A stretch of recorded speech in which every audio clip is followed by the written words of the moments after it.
पाठ क्या आज तुमको ही करना है? नहीं गुरुजी, पुलकित जी करेंगे। अच्छा, चूंकि ये लिंक भी तुमने दिया था ना, ऐसा लग रहा है। कोई बात नहीं, पुलकित है तो करें। जी जी गुरु जी। सूची सूक्त द्वितीय मंत्र। ऋषि प्रजापति, देवता प्रजा, छंद अनुष्टुप, स्वर्ग अंधार उदात। ओम द्विपदा या चतुष्पदा, त्रिपदा या षट्पदा, विछंदा या च सचंदा, शुचि भी शम्यन्तु त्वा। जो द्विपद चतुष्पद त्रिपद छंद, जो षटपद छंद रचे हैं सब, विच छंद सभी सछंद सभी, सूची से तुमको शांत करे। मंत्रार्थ। या जो द्विपदा द्विपद वाले, चतुष्पदा चार पद वाले, त्रिपदा तीन पद वाले, च और या जो षटपदा छह पद वाले, विचंदा विछंद विशेष छंद, च और या जो सचंदा सचंद है, सूची भी सूचियों सूचनाओं द्वारा, त्वा तुमको, शमयंतु कल्याण करें, शांति करें, शमन करें। भावार्थ। द्विपद वाले, चार पद वाले, तीन पद वाले और छह पद वाले तथा विछंद और सचंद आदि सभी प्रकार के छंद सूचियों द्वारा, अर्थात उन छंदों में निहित सूचनाओं द्वारा कल्याण करें, शांति करें, शमन करें। वेद मंत्रों में विविध प्रकार के छंद प्रयोग हुए हैं तथा उनमें जीवन के लिए उपयोगी अनेक सूचनाएं अर्थात ज्ञान निहित है, उनसे हमारा कल्याण होता है। निरुक्त। द्विपदा में द्वि संख्या पद चलना, भूषित होना। चतुष्पदा में चतुसंख्या पद वही है। त्रिपदा में त्रिसंख्या है। षटपदा में षट संख्या है। विछंदा में वि उपसर्ग, छंद का अर्थ बल प्राण होना, आच्छादन करना। सचंदा में स उपसर्ग, छंद बल प्राण होना, आच्छादन करना। सूची भी में सूच धातु, सूचना करना। समयंतु में शम, कल्याण होना, शांत होना, शमन करना, विचार करना। ओम खम ब्रह्म। ओम खम ब्रह्म।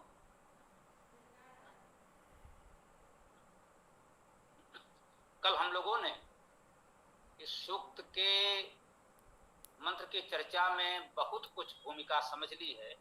अब आगे इन मंत्रों को समझना बहुत ही सरल है। अब किसी विशेष व्याख्या की अपेक्षा नहीं है। इसमें ध्यान दें, जो आज मंत्र प्रस्तुत कर रहे हैं, यजुर्वेद अध्याय 23 का 34वां मंत्र है। कल 33वां मंत्र हम लोगों ने प्रस्तुत किया था, आज ये 34वां मंत्र है। ओम द्विपदा या चतुष्पदा, त्रिपदा या च षट्पदा, विच्छन्दा या च सच्छन्दा, सूची भी सम्यन्तु त्वा।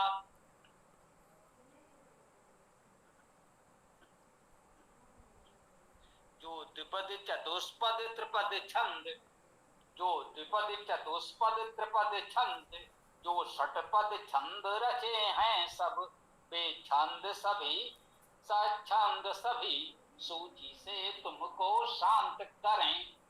अब बहुत सीधा सरल अर्थ है इसका।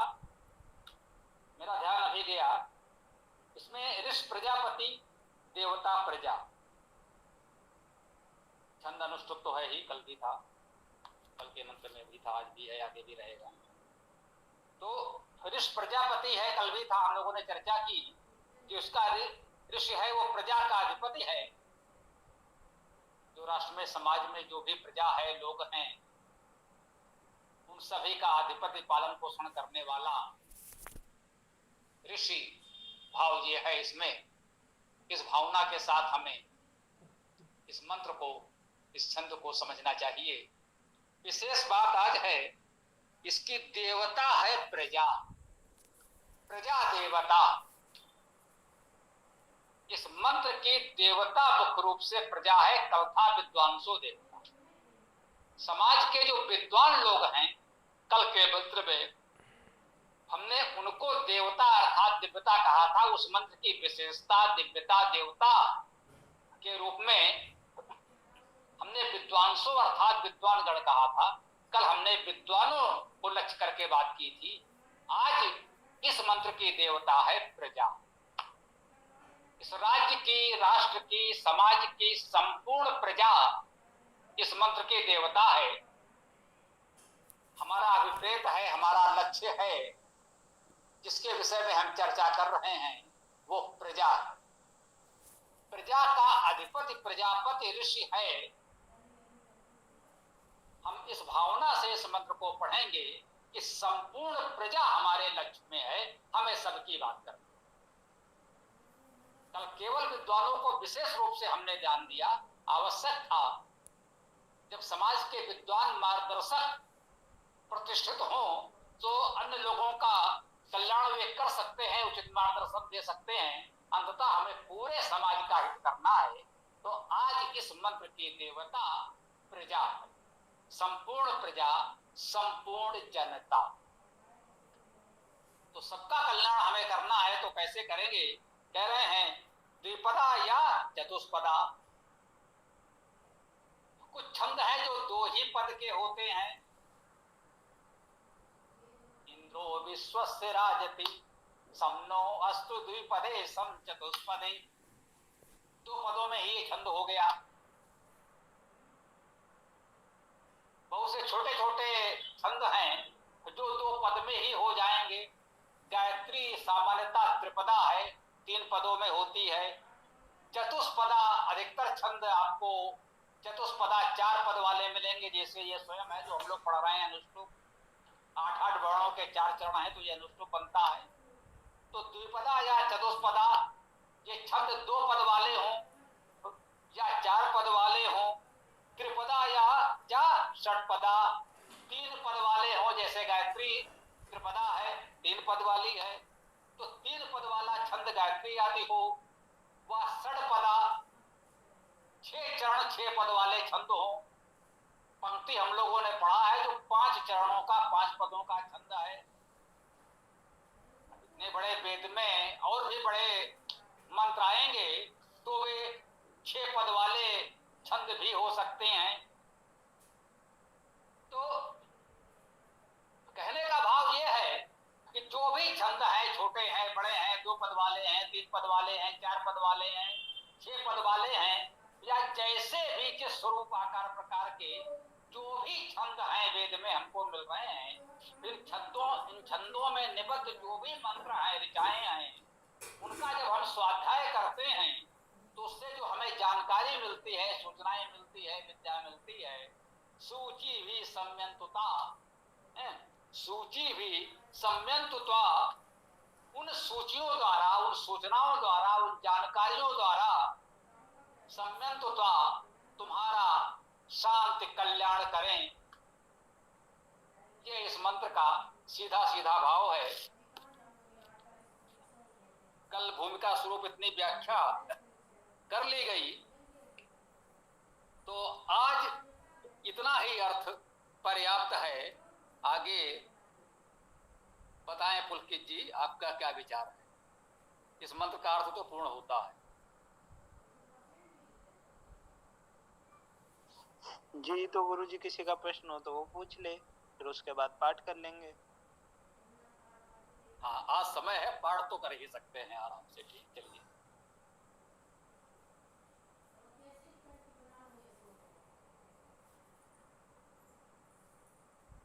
पहले प्रश्न कर लें, ठीक है? किसी का कोई प्रश्न हो तो बताएं।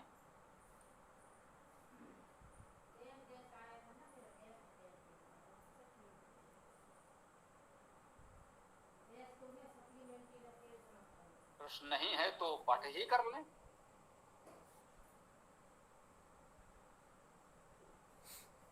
स्वामी जी, ये जो प्रजापति शब्द है, इसके क्या अर्थ होते हैं? प्रजा का अधिपति, जो भी प्रजा है उसका जो अधिपति है। जैसे इस समय हम कहते हैं राष्ट्रपति, तो राष्ट्रपति क्या है? राष्ट्र के संपूर्ण प्रजा का अधिपति है वो। उसे आज हमने एक नाम दिया है राष्ट्रपति। वैदिक साहित्य में सामान्यतः प्रजापति का प्रयोग हुआ है, प्रजापति शब्द है, और बाद में विशेष रूप से राजा, सम्राट आदि शब्दों का प्रयोग अधिक होने लगा। तो इसी रूप में इसे समझा जाए तो उचित है। और क्या इसका अर्थ ईश्वर भी हो सकता है? बोलिए। जी, ईश्वर अर्थ भी तो ले सकते हैं ना स्वामी जी? देखा, संपूर्ण वेद में मुख्य लक्ष्य तो ईश्वर ही है। वेद मंत्रों का मुख्य अर्थ आध्यात्मिक है और आध्यात्मिक अर्थ का मुख्य लक्ष्य ईश्वर है, इसमें कोई संदेह नहीं है। इसमें थोड़ी सी मर्यादा का ये ध्यान रखें, हमने कहा है यहाँ पर ऋषि प्रजापति। जब ऋषि प्रजापति होगा तो ऋषि का अर्थ है हम लोग, या हम लोगों में से कोई, या हम सभी लोग। तो जहां प्रजापति का ही अर्थ लिया गया, यदि देवता प्रजापति होता तो उसका अर्थ ईश्वर ही मुख्य होता। अन्य बातें तो प्रतीकात्मक कही जा सकती है, प्रेरणा कही जा सकती है, भावार्थ कहा जा सकता है। परंतु जब ऋषि प्रजापति है तो ऋषि तो हमको ही होना है, ईश्वर को नहीं। देवता में जो शब्द आता है वो मुख्यतः ईश्वर के लिए होता है, इसमें कोई संदेह नहीं है। जैसे कहिए कि इसमें तो देवता प्रजा है, तो आध्यात्मिक अर्थ में ये तो सत्य है कि संपूर्ण प्रजा, उसमें प्रजापति भी सम्मिलित है। अंततः है तो उसी सर्वव्यापी परमेश्वर के अंतर्गत सब कुछ, मूलतः तो वही परमेश्वर है। तो वो प्रजा हो, प्रजापति हो, या कुछ भी हो, तो है तो अंततः वही। तो इसमें तो कोई संदेह नहीं है। ठीक है। ओम। धन्यवाद स्वामी जी महाराज। और किसी का कोई प्रश्न हो तो बताएं।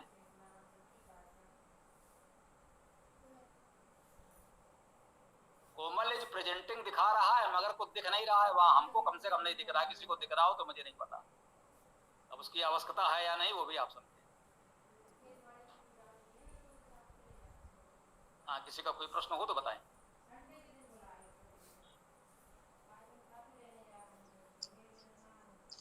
स्वामी जी, प्रजापति का अर्थ प्रजा का रक्षक भी ले सकते हैं या नहीं? ले सकते हैं, क्यों नहीं ले सकते हैं। हमने भी कहा भी संभवतः ना, प्रजा का पालक, रक्षक, अधिपति, मैंने तो भी कहा भी है जी। और बताएं।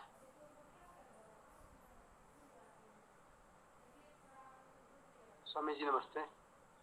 ये जो शब्द है यहाँ पर छंद और स्वच्छंद, इनको कैसे गिना जाए? इसको मैंने कहा ना, इसमें एक भाव को अगर हम ग्रहण करें तो यही कहना चाहते हैं कि कितने प्रकार के जो भी छंद हो सकते हैं। शब्दशः एक छंद उतना महत्वपूर्ण नहीं है। जैसे पहले द्विपदा चतुष्पदा कह दिया, उसके बाद त्रिपदा षटपदा कह दिया, अब पंचपदा तो आया नहीं, तो क्या पंक्ति इसमें नहीं गिनी जाए? जो पंचपदा छंद हैं, क्या उनको इसमें सम्मिलित न माना जाए? तो ऐसे प्रत्येक रूप में इतने कह दिए, इसमें आदि आदि अपनी ओर से समझ लें कि जो भी छंद हैं, अब उन्हीं के कुछ भेद विच्छंद होंगे, सच्छंद होंगे, या जो भी होंगे, तो जो छंदों के भेद उपभेद किस समय किस रूप में कैसे प्रचलित रहे हैं, इसका भाव मेरे विचार से यही ग्रहण किया जाए कि जो भी छंद है, जिस भी रूप स्वरूप में है, वे सभी कुल मिलाकर पूरे मंत्र का भाव ये ग्रहण करें मेरे विचार से। शेष तो अनंतोऽवय वेदा हम कहते ही हैं, शोध करते रहिए, नई नई जानकारियां आपको मिलती रहेंगी, दूसरों को देते रहें जो भी नई जानकारी प्राप्त हो।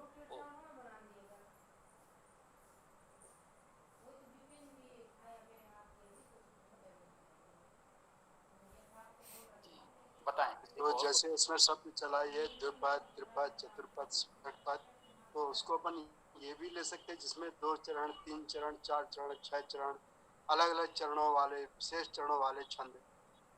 वही तो कहा, पद और चरण में क्या अंतर है? दोनों का अर्थ तो एक ही है ना। भाई इतने पद या इतने चरण, बात तो एक ही, इसमें तो कोई अलग बात है ही नहीं, है ना। हम कहते हैं 4 चरणों का छंद या 4 पदों का छंद। गायत्री त्रिपदा है, 3 पद वाली है, अर्थात गायत्री छंद में 3 चरण होते हैं, 8-8 वर्णों के हम लोग कहते हैं। तो पद और चरण तो बिल्कुल समानार्थी है, धातुज अर्थ भी समान है, व्यवहारिक प्रयोगिक अर्थ भी समान है, तो इसमें तो कहीं कोई भ्रम नहीं होना चाहिए। अच्छा हुआ आपने स्पष्ट कर दिया, यदि किसी को कोई भ्रम रहा हो तो अच्छा रहा। ओम। धन्यवाद स्वामी जी।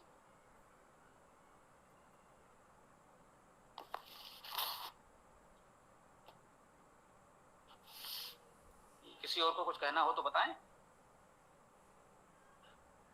नहीं तो आज समय है, कम से कम पाठ ही कर लेंगे ठीक से।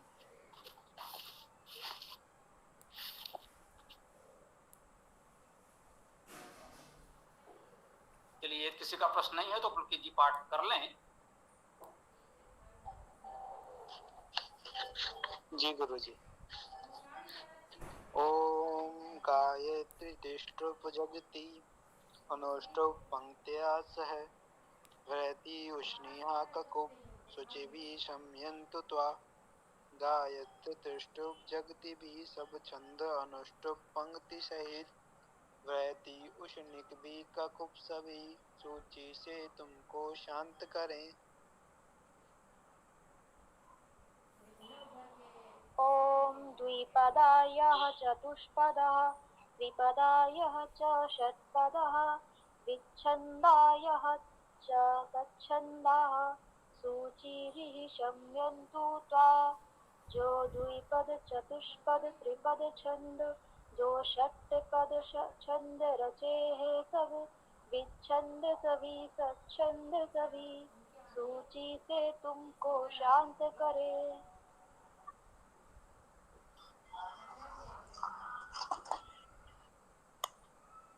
ओम महानाम्यो देवत्रो विश्वा आसा प्रभुवरी मैघी विद्युतो वाच सूचिभिः समयन्तु त्वा। महानाम्नी जो रेवती तथा जो विश्वा आशा प्रभुवरी मैघी विद्युत जो वाणी है सूच से तुमको शांत करें। ओम खम।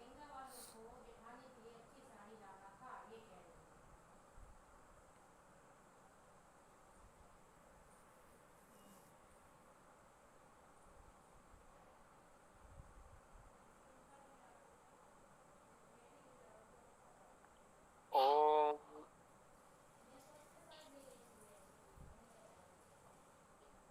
पत्न्योलोम चिदवन्तु मनीष्याः देवानां पत्न्यो दिशा सूची भी संयन्तु त्वा।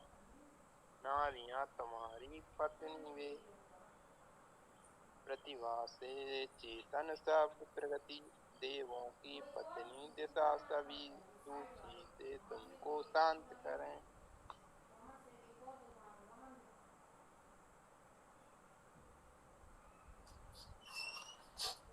रजता हरिणी शीशः युजो युज्यते कर्मभिः अश्वस्य वाजिनः त्वचि सीमा समयन्तु समयन्ति।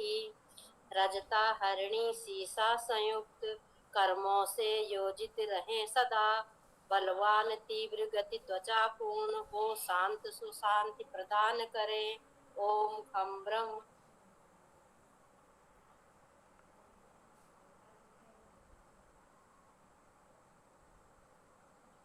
ओम कुवित अंग यवमन्तो यवम चेत यथा दान्ति अनुपूर्वं वियूय यह एषां कृणुहि भोजनानि ये वर्षिषो नमः उक्तिं यजन्ति परिपूर्ण यथा यव क्षेत्र प्राप्त गुण दोष विलग कर काटे वे सुविचारित धान्य ग्रहण करते भोजन करते हैं इसी भांति कहते हैं नमः यजन करते। ओम खम्ब्रम।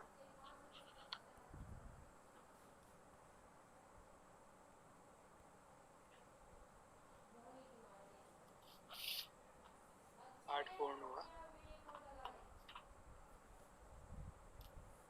हाँ तो ठीक है, कुछ और कुछ कहना हो, किसी को कोई चर्चा हो तो कर सकते हैं। स्वामी जी, स्वामी जी, कई कई विद्वान लोग कहते हैं कि वेद मंत्र के 3 अर्थ होते हैं प्रत्येक मंत्र के। कई लोग बोलते हैं कि नहीं, केवल 2 होते हैं। कुछ लोग कहते हैं कि एक होते हैं, एक मंत्र का केवल एक अर्थ होता है। तो कुछ समझा दीजिए स्वामी जी मेरे को। इस पर बहुत चर्चा कर चुके हैं। अनंता व वेदा हम तो कहते हैं अनंत अर्थ होते हैं, आध्यात्मिक, आदि भौतिक, आदि दैविक, और हमने कहा आदि लौकिक, आदि आदि, है ना। हम तो यही कह रहे हैं कि अनेक अर्थ हो सकते हैं, बस धातुज अर्थ आपको देखना है और अपने विवेक से उसके बहुत से अर्थ भावार्थ हो सकते हैं, इसकी कोई सीमा में न बात है। तो अभी समय है, क्या किसी के पास कोई महत्वपूर्ण प्रश्न हो तो बताएं। धन्यवाद हाँ स्वामी जी। स्वामी जी, जो आचार्य सायण की बात होती है तो क्या मंडन मिश्र और आचार्य सायण दोनों एक ही व्यक्ति हैं या अलग अलग हैं? दोनों का दूर दूर तक कोई संबंध नहीं है। मुझे थोड़ा आश्चर्य हुआ कि आपको ये प्रश्न कहाँ से आया। मंडन मिश्र का शास्त्रार्थ शंकराचार्य से हुआ था और सायण मध्यकालीन व्यक्ति हैं। आदि शंकराचार्य का शास्त्रार्थ मंडन मिश्र से होता है और उसके 2000 वर्ष के बाद लगभग सायण होते हैं। दोनों के बीच तो लगभग 2000 वर्ष का अंतर है। दोनों में कहां से संपर्क बन जाएगा। तो जो ये वेद भाष्य जगह जगह, जैसे गंगा साहेब शर्मा एक लेखक हैं, उन्होंने आचार्य सायण को लेकर के अर्थ किए हुए हैं, तो क्या उनके पहले भी किसी ने ऐसे वेद के व्याख्याएं की हैं? जी, जो मान लीजिए कि पहले स्कंद स्वामी प्राचीनतम भाष्यकारों में एक नाम आता है और इस तरह से अन्य बहुत से नाम आते हैं वेद भाष्यकारों के, परंतु यूं कहें कि इनमें से प्राचीन भाष्यकारों में किसी का कोई एक वेद का भी पूरा वेद भाष्य हमें उपलब्ध नहीं। अब या तो उन्होंने पूरा किया नहीं, कर नहीं पाए, या समय के साथ वो नष्ट हो गया, पूरा हमें आज मिल नहीं पा रहा है। ये सब जो सबसे प्राचीन किसी एक वेद का पूर्ण भाष्य मिलता है वो उबट का है, और उबट लगभग 1000 वर्ष पहले हुए। ये राजा भोज के समकालीन थे। इन्होंने अपनी पुस्तिका में लिखा है भोजे मही प्रशासन, मतलब जब राजा भोज पृथ्वी का शासन कर रहे थे उस समय उन्होंने अपना वेद भाष्य लिखा। तो वही कहीं भोज की धारा नगरी में रहते भी थे ये उबट जी।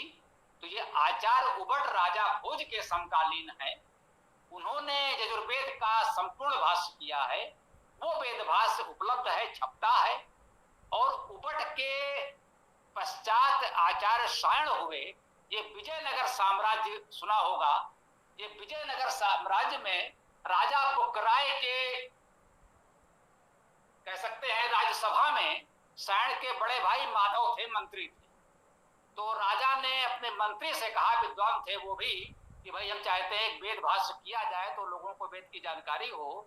तो उनका, महाराज हमारे पास तो ये राजकारी बहुत रहता है, मंत्री का पद है, वो भी दायित्व बड़ा है, और तो ये कार्य मेरे लिए तो कठिन है। मेरा भाई सायण भी विद्वान है, वो कर सकता है। तो राजा ने कहा बुलाओ भाई। तो सायण को फिर ये असाइनमेंट कह लीजिए, उसे ये दायित्व सौंपा गया कि ठीक है आप वेदों का भाष्य करिए। उसको जो भी आवश्यक था, राजकीय सुविधाएं, कार्यालय, सहायक आदि सब दिया गया। तो सायण ने वेद भाष्य किया। तो सायण ने कार्य ये किया, चूंकि उबट यजुर्वेद का भाष्य कर चुके थे तो उनका यजुर्वेद तो उन्होंने कर दिया है, उसमें पुनः परिश्रम क्यों किया जाए।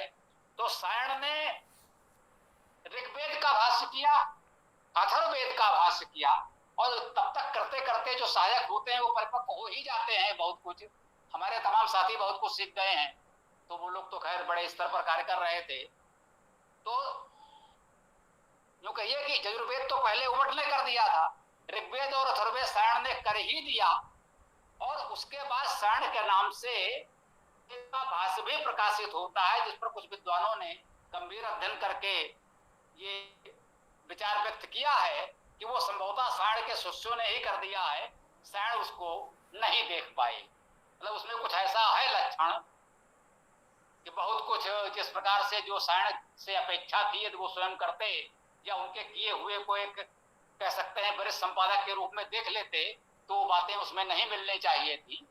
तो ये माना जा रहा है, मतलब वैसे तो शरण के नाम से छपता है, ये मानते हैं कि उभट ने यजुर्वेद कर दिया था और शरण ने शेष तीनों वेद किए। ये तो कहिए एक अतिरिक्त हम थोड़ा सा कह रहे हैं, कुछ विद्वानों का विचार है और मुझे भी लगता है ये ठीक है कि सामवेद का भाष्य जो शिष्यों ने ही किया और शायद संभवतः उसे उन्होंने देखने की आवश्यकता नहीं समझी या नहीं देख सके। इस प्रकार से चारों वेदों का भाष्य मध्यकाल में पूर्ण हुआ, क्योंकि शरण की भूमिका महत्वपूर्ण थी, वो अधिक प्रसिद्ध हो गए। तो जो कहें संपूर्ण चारों को लोग सामान्यतः बोलचाल में शरण भाष्य कह देते हैं, परंतु यजुर्वेद का भाष्य शरण का बिल्कुल उन्होंने छुआ ही नहीं, स्वयं कह दिया भाई वो हो चुका है तो अनावश्यक पुनः परिश्रम क्यों किया जाए। तो वो उबट का किया हुआ भाष्य था और उबट के भाष्य को ही एक तरह से कह सकते हैं अकबर के शासनकाल में, तुलसीदास के समकालीन कह लीजिए, सम्राट अकबर के समकालीन कह लीजिए, आचार्य महीधर हुए तो उन्होंने उबट के ही वेद भाष्य को एक प्रकार से पुनः प्रस्तुत किया। उनको जहां लगा कि कुछ बात स्पष्ट नहीं हुई है तो कहीं शब्दों के अर्थ में धातु स्पष्ट कर दी, कुछ और प्रमाण आदि कुछ करके उन्होंने एक तरह से उसी को मॉडिफाई कर दिया, उसे और अच्छा बनाने का प्रयास किया। तो यजुर्वेद का भाष्य मूलतः उबट का किया हुआ है और महीधर ने भी उसे पुनः किया है, कह सकते हैं पुनः किया है। लेकिन दोनों को देखकर मुझे ये लगा कि उबट वाले को ही उन्होंने थोड़ा सा और परिमार्जित कर दिया अपनी दृष्टि में, जो भी उनको लगा। मूल भाव वही है, उसमें कोई परिवर्तन उन्होंने नहीं किया है और शेष तीन वेदों का शरण के नाम से मिलता है। यही चार दयानंद से पहले के भाष्यकार कह सकते हैं, जो चारों वेदों का भाष्य दयानंद से पहले का उपलब्ध था वो यही था। मतलब दयानंद ने यदि कोई प्राचीन वेद भाष्य ढंग से पढ़ पाया होगा तो उनके लिए केवल वही उपलब्ध था। उसके बाद दयानंद जी और उनके शिष्यों ने किया और वो सब पढ़ करके हम जैसे लोग भी प्रयास कर रहे हैं, आगे भी आप लोग करते रहेंगे, करते रहना चाहिए। तो आचार्य जी इसमें कहीं मंडन मिश्र ने भी कुछ ऐसा प्रयास किया है जो कभी उपलब्ध हो सका हो कहीं पर भी किसी ग्रंथालय में? नहीं, वो कहीं भी उपलब्ध नहीं। मतलब उन्होंने ऐसा किया भी है, इसकी कोई चर्चा तक मेरी जानकारी में नहीं आई है। कहीं ये भी कहा गया हो कि मंडन मिश्र ने कोई वेद भाष्य किया भी था।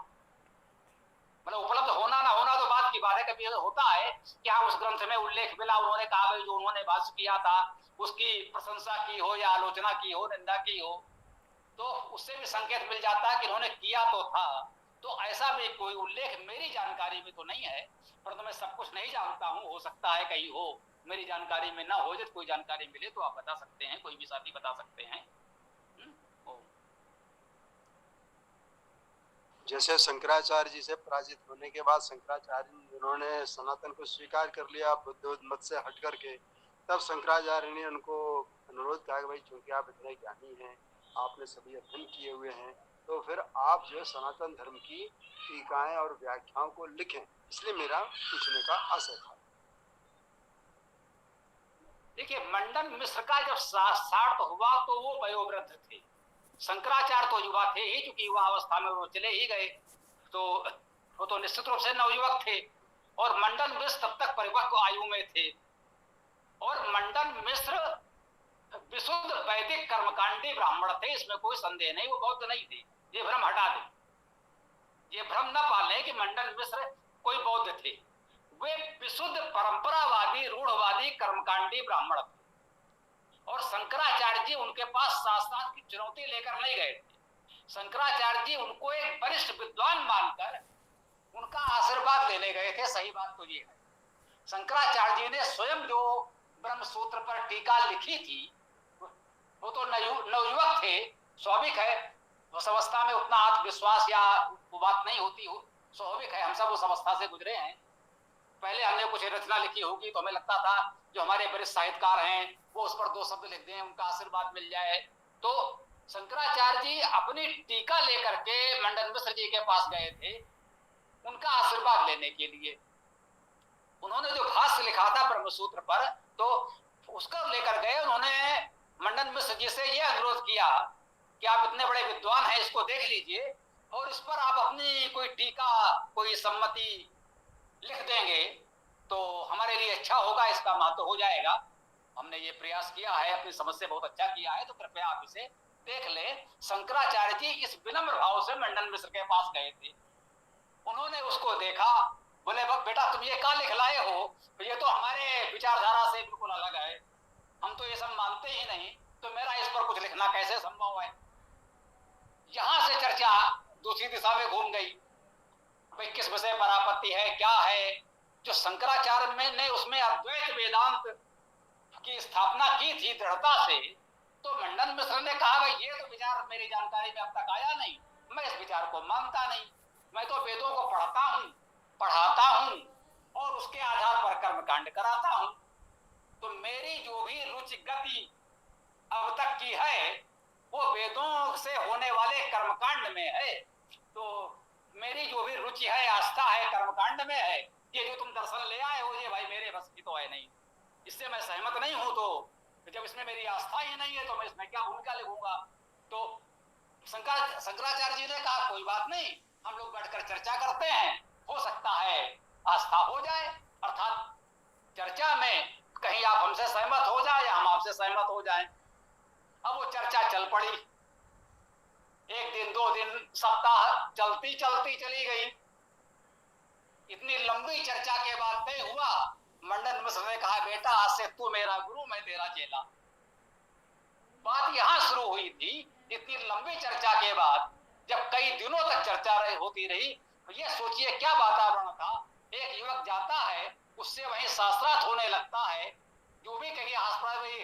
अब जब स्त्री शास्त्रार्थ की बन गई तो बोले शास्त्रार्थ का निर्णायक कौन होगा, तो उनका ताई जी होंगी, क्या दिक्कत है, उनकी पत्नी भारती वो भी बड़ी विद्वान थी, उनका ठीक है यही करेंगे निर्णय। तो सीधी सी बात है, बच्चा आया उधर प्यार से कहती है ठीक है माता जी आप निर्णय करना। उनका हाँ ठीक है बेटा, विश्वास रखो हम बिल्कुल न्याय करेंगे, तुम्हारे साथ हैं।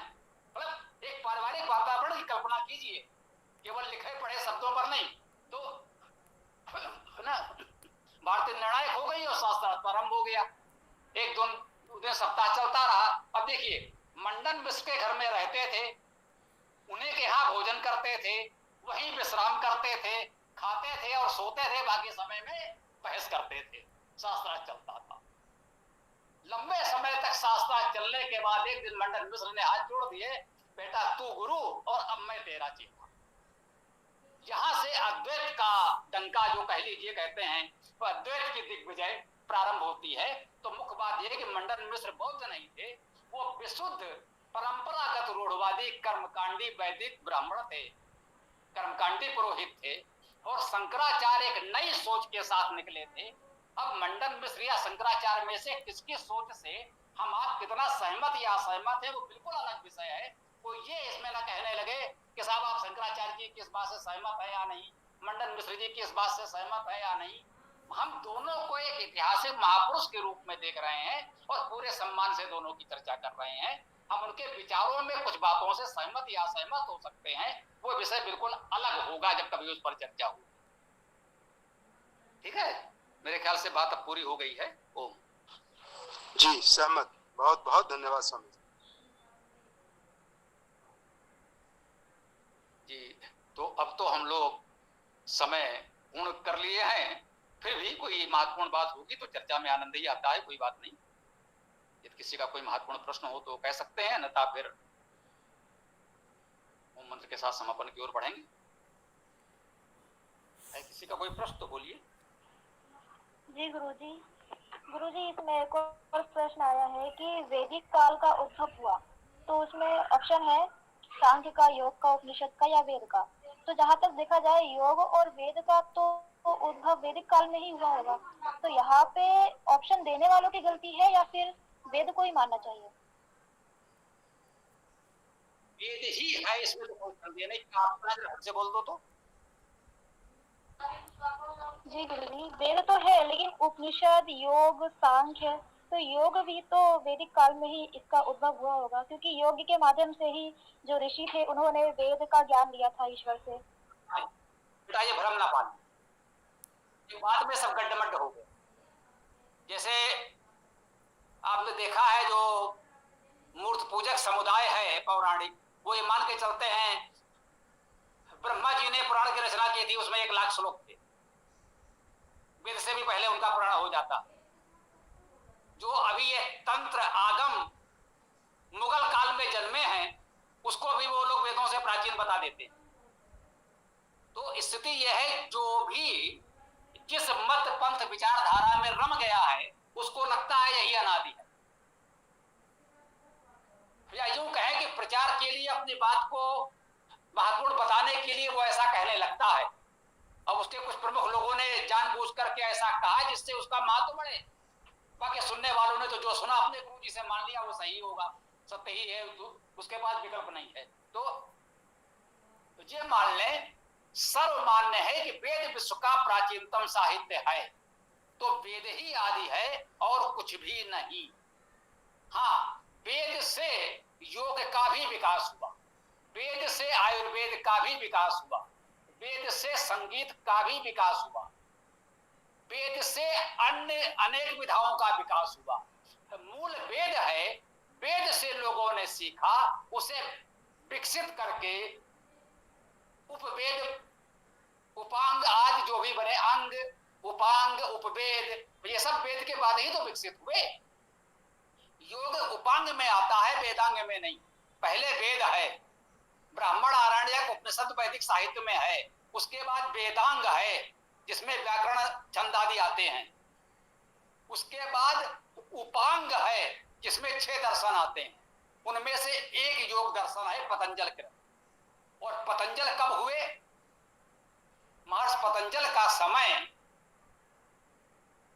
इस पर आप शोध कर सकते हैं, मैं कोई दावा तो नहीं करूंगा, सामान्यता यही माना जा रहा है। पुष्यमित्र शुंग के आचार्य थे पतंजल। और पुष्यमित्र शुंग कौन थे? जिन्होंने मौर्य वंश के अंतिम राजा बृहद्रथ की हत्या करके इस देश की सत्ता अपने हाथ में ली थी। अर्थात मौर्य वंश समाप्त होने के पश्चात पुष्यमित्र शुंग इस देश का शासक बनता है और उसका आचार्य पतंजल होता है, जो योग दर्शन लिखता है। वहां से योग मुख्य रूप से प्रतिष्ठित होता है। इसका यह अर्थ नहीं कि पतंजल से पहले कोई योग ऐसा कुछ जानता करता नहीं था, वो एक अलग विषय है। मैंने कहा ना, जो वेद को पढ़ते पढ़ते जो भी लोगों की जानकारी में आया, अपने तरीके से कुछ ना कुछ ध्यान साधना आदि लोग करते रहे, लेकिन व्यवस्थित रूप से योग का प्राचीनतम ग्रंथ महर्षि पतंजल का योग दर्शन है, जिनका समय मौर्य वंश के पश्चात पुष्यमित्र शुंग के समय का है। इस सत्य को भी हमें ध्यान में रखना चाहिए। हाँ, अब यह खोज हो सकती है कि ये पतंजल के आचार्य, ये पुष्यमित्र शुंग के आचार्य पतंजल थे, वो कोई और थे, और इस योग दर्शन के लिखने वाले पतंजल कोई उनसे बहुत पहले हुए होंगे, तो हुए होंगे, उनकी खोज करके निकालिए, कोई जानकारी आएगी तो देखी जाएगी। लेकिन निश्चित रूप से वेद के तो बहुत बाद में ही हुए होंगे, वो मौर्यों के बाद ना हुए हों, मौर्यों से पहले हुए हों, वो एक अलग विषय है। ये कोई दूसरे पतंजल रहे हों तो अब तक तो उन्हीं की जानकारी। समझाया बेटा? जी गुरुजी, बहुत बहुत धन्यवाद। गुरुजी, उपनिषद का उद्भव काल कब का माना जाएगा? देखिए, सबसे पहले वेद हैं, उसके बाद वेद की व्याख्या करते हुए उससे कर्मकांड प्रारंभ किया ब्राह्मण ग्रंथों ने। यूं मानिए, वेद तो काव्य है। रामधारी सिंह दिनकर की एक महत्वपूर्ण पुस्तक है गद्य में, वैसे तो उन्हें कवि के रूप में जाना जाता है। संस्कृत के 4 अध्याय उनका महत्वपूर्ण शोध ग्रंथ है, उन्होंने लिखा है और मैं उससे सहमत हूँ। मैं उनके लिखे को कोट नहीं कर रहा, मैं सहमत हूँ। उनका वेदों के कर्ता कवि थे। जैसा मैं निरंतर कहता हूँ कि वेद काव्य है, उसका पूरा आनंद तब मिलेगा जब एक कवि की दृष्टि से आप उसे पढ़ेंगे, साहित्य की दृष्टि से पढ़ेंगे। तो वेदों के कर्ता जो हैं, अब वो ईश्वरी ग्रंथ है या ऋषियों ने लिखा, वो अभी छोड़ दी। तो वेद तो है काव्य। उसके बाद उनका जो ब्राह्मण ग्रंथों के रचयिता हैं, वे तो व्यक्ति हैं, उनके नाम स्पष्ट हैं, वे कर्मकांडी पुरोहित हैं। वेद मंत्रों से ये हवन यजन संस्कार, ये सब कर्मकांड जो लोग कराने लगे, वे ब्राह्मण ग्रंथों के कर्ता हैं। इन ब्राह्मण ग्रंथों में इन कर्मकांडों की चर्चा है, मतलब विभिन्न प्रकार के कर्मकांड। उन्हें यदि आप चाहें तो संस्कार कह लें या और हवन पूजन कुछ भी कह लें, कुल मिलाकर कर्मकांड ब्राह्मण ग्रंथों में है, वेद में नहीं है। वेद में कोई कर्मकांड नहीं है, वेद में कोई कर्मकांड नहीं है, वेद में कोई कर्मकांड नहीं है, ये पहले तो स्पष्ट कर लें। तो जब ब्राह्मण ग्रंथों के आधार पर कर्मकांड का जाल फैलने लगा तो उससे पाखंड भी उत्पन्न होने लगा, उससे लोग दुखी होने लगे। तो आरण्यक ग्रंथों की रचना हुई। आरण्यक का अर्थ है अरण्य अर्थात वनों में बैठकर जो शांति से चिंतन हुआ कि ये सब कर्मकांड में तो समाज को उलझा करके ये लोग कहीं और ले जा रहे हैं। तो उन्होंने एक अलग तरह के साहित्य रचा कि हमारा जीवन समाज कैसा होना चाहिए, परिवार कैसा हो, समाज कैसा हो। वो कर्मकांड से हट करके एक प्रकार से उन्होंने एक सैद्धांतिक वेद के विचारों के अनुसार हमारा जीवन कैसा होना चाहिए, वो आरण्य ग्रंथ रचे गए। ये कह सकते हैं, इतना बहुत व्यापक अध्ययन करने का मैं दावा नहीं करूंगा कि आरण्य ग्रंथों में हमारा जीवन कैसा हो, उसमें संस्कार और कर्मकांड भी हो सकते हैं, असंभव नहीं है, क्योंकि वो भी उसका अंग बन चुका था। तो जितना आवश्यक होगा ग्रहण भी किया गया होगा। परंतु उसके पश्चात इन सब जाल में जब समाज उलझ गया, जटिल हो गया, कहा जाए जो मूल वेद था उससे दूर हो गया, इन कर्मकांड और संस्कार और इन सब झमेलों में उलझता चला गया, तब ऋषियों को लगा ये हो क्या रहा है। तब उन ऋषियों ने जो कहे कि आरण्यक ग्रंथों में ही वो प्रकरण मिलते हैं कि इन कर्मकांडों से पूरी तरह मुक्त होकर के विशुद्ध वैदिक विचारधारा के चिंतन को व्यक्त किया गया, उसे उपनिषद कहते हैं। उपनिषद आरण्यक ग्रंथों के ही भाग हैं, कह लीजिए। जैसे यजुर्वेद का अंतिम अध्याय ईशोपनिषद कहलाता है, वैसे ही जो 9 अन्य उपनिषद हैं वो आरण्यक ग्रंथों के भाग हैं। 1 अध्याय, 2 अध्याय, 3 अध्याय, 5, 7 अध्याय, किसी न किसी आरण्यक के कुछ अध्याय एकत्र कर लिए गए, जहां विशुद्ध दर्शन था, आत्मा परमात्मा एक दार्शनिक चिंतन था। तो उनको उपनिषद के रूप में, अलग पुस्तक के रूप में प्रचारित कर दिया गया। ये उपनिषद इस क्रम से आए। अब उनका ये काल निर्धारण करना कि कितने वर्ष पूर्व, किस समय, किस शासन काल में हुआ, ये एक अलग शोध का विषय है। आप चाहें तो अध्ययन करें। उपनिषदों में किन ऋषियों का वर्णन है, किन राजाओं का वर्णन है, उसके आधार पर आप अनुमान कर सकते हैं कि कौन सा उपनिषद कब लिखा गया होगा। और कोई साधन हमारे पास नहीं है। इतना कह सकते हैं उपनिषद भी वैदिक साहित्य में आता है, अर्थात उसकी जो भाषा है वो वैदिक भाषा है, और वैदिक भाषा का अर्थ समझ लीजिए महाभारत के बाद का नहीं है। महाभारत युद्ध तक वैदिक भाषा मिलती है। महाभारत युद्ध के पश्चात पाणिनि ने जो व्याकरण लिखी वो लौकिक संस्कृत है। वैदिक भाषा से तब तक जनसामान्य की बोलचाल की भाषा दूर जा चुकी थी, इसलिए पाणिनि को एक लौकिक संस्कृत पर केंद्रित व्याकरण लिखनी पड़ी। पाणिनि से पहले भी व्याकरण थी, लेकिन वो वैदिक भाषा की व्याकरण थी। तो इसको इस रूप में ले कि उपनिषद भी महाभारत से पूर्व या लगभग महाभारत के आसपास कह लीजिए कोई उपनिषद हो सकता है। सामान्यतः उसे हम महाभारत पूर्व का समय ही मानते हैं, महाभारत से शताब्दियों पूर्व का समय मानते हैं। उपनिषदों की रचना महाभारत काल से शताब्दियों पहले हो चुकी थी, ऐसा मेरा अपना विचार है, मत है। अन्य विद्वानों के विचार अलग हो सकते हैं, जैसा भी हो। जी गुरुजी, धन्यवाद।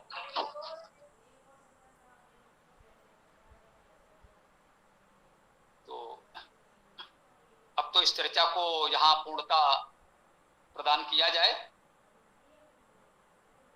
या कोई और ऐसी विशेष बात रह गई है?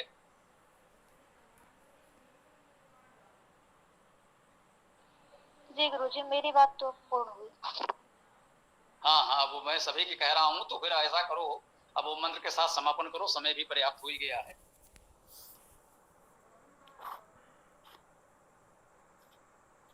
ओम यो असौ आदित्ये पुरुषः सो असौ अहम्।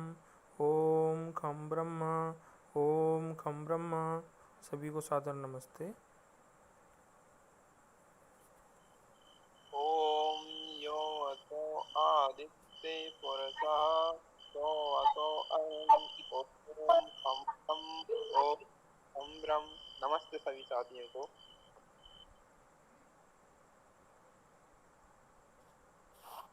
ओम यो असो आदित्य पुरुषः सो सो अहम ओम खम नमो खम ब्रह्म सभी को साधना